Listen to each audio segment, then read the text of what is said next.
Nekromantik has the word romantic in it, both Nekromantik 1 and Nekromantik 2. And we all know in post-traumatic empire how romanticism is important in German culture. So for us, you are totally a new romantic poet. How the love and the combining love and disgust and the dark side of love is part of you, or maybe it's just provocation or just irony that you use? I think every horror movie deals with sex and death, love and death, so it's nothing special. So every horror movie is romantic, basically? Yes, the only thing we did differently was we are going a very straightforward way, maybe. Which is typical German. This is Nekromantik 2, The Return of the Loving Dead. I made it 17 or 18 years ago, we are not sure yet.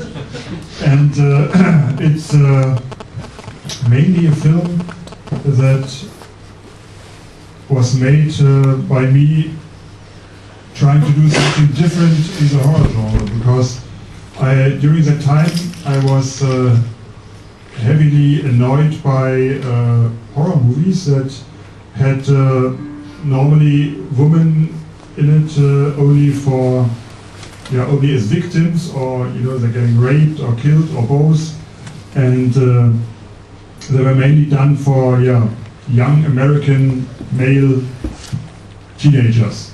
So my approach with Nekromantik 2 was to give the horror audience, who was crying out loud for a new and more gross sequel to Nekromantik, giving them an art movie where they have to sit through for ages until something gruesome happens, and if this gruesome stuff is happening, then they are not enjoying it.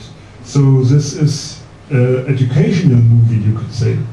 It is that the film was banned in Germany for 2 years, and the district attorney of Munich was trying to confiscate the film prints and the negative, so the original film source for Nekromantik 2, to confiscate it and to destroy it. And we were hiding the film prints and the film negative, so they wouldn't find it. But for a certain time, for about 2 years, it was totally illegal to possess or to project or to give Nekromantik 2 to anybody.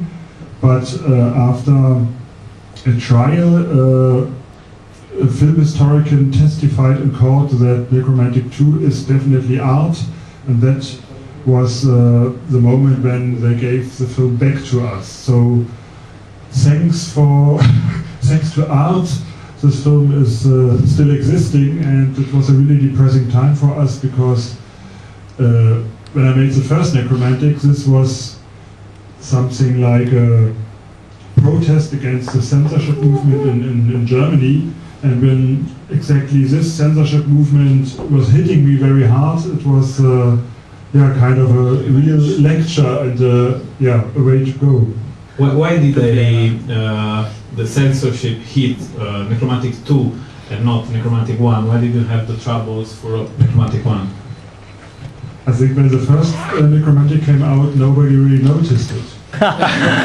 And when we had the trouble with Nekromantik 2, they were also trying to confiscate Nekromantik 1. But the district attorney was trying to get me kind of into jail, because he was thinking that I was doing a criminal act because I did this movie, because it was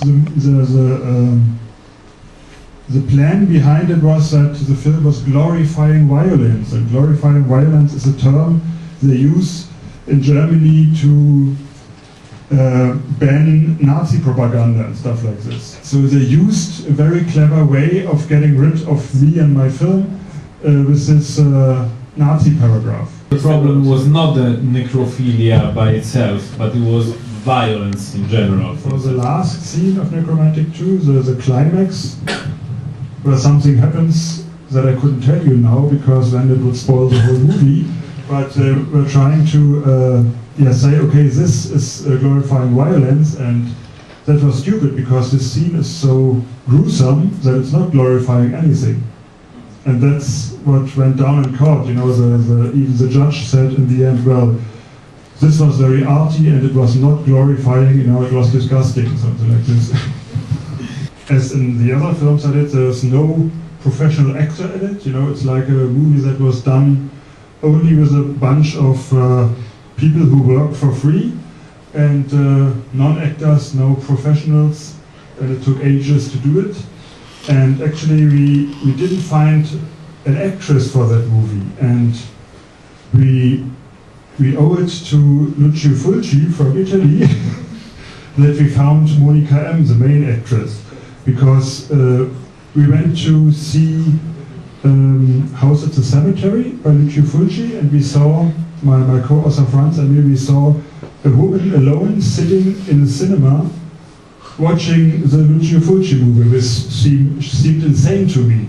And after she came out, my friend asked her if she knows about my films and if she would like to meet us, because we were searching for a lead actress, and that's how we found Monica M. But she never acted again or anything like this, so I think she likes the film, but she hasn't seen it for a long time, and when we did a DVD release some years ago, she saw it again with us together for audio commentary, and we were all very surprised what we've done. Meaning that it was beautiful, you were proud. Well, if you look at something you did so many years ago, sometimes you think, how could we be so naive, you know? It's more like this. But you still like the movie. I mean, if you watch your own movies, you only see the flaws, you know? That's always...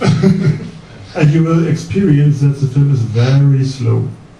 And I used to say in the early introductions, you know, some years ago, this film is... because this film is meant to disappoint a horror audience. So I hope you're not a horror audience. And you could very easily, if you cut 2 or 3 scenes out of this movie, you can call it Love Story 2. A horror movie now is in the mainstream, so there is really no need for the underground or the need for me to do horror movies, because other people can do it better, you know.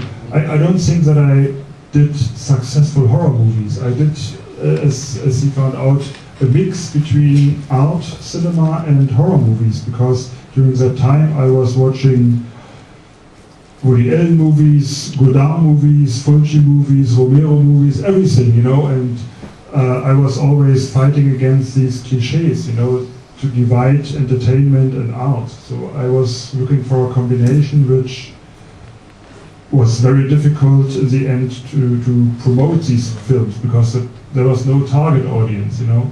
The art scene was thinking this is too bloody, and the horror scene was thinking this is too arty. Thanks a